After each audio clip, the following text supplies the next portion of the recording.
Oscar d'Estaing.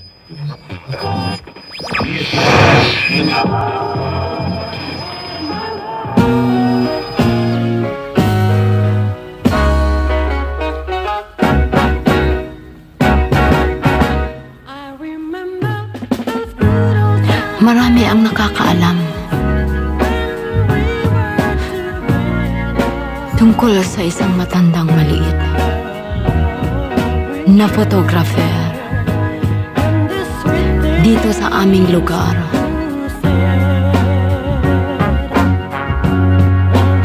Sa maraming taon na lumipas, marami na rin siyang nagawang larawan ng bata, matanda, at sa lahat ng nangangailangan. Ngayon,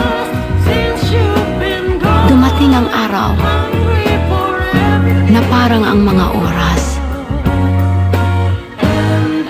ay nakapapagod dahil hindi na masyadong maraming dumarating sa kanya.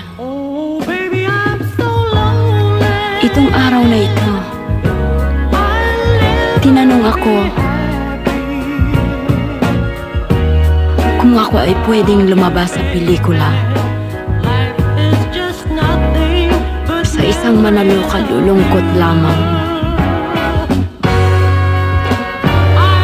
Ang mga larawan niya ay talagang pinaghihirapan.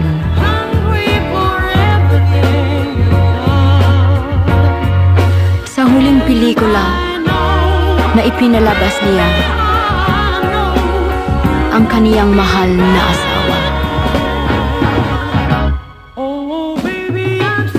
maligaya sila. Subalit hindi naman nagtagal. Ngayong gabi, ipakikita ko sa inyo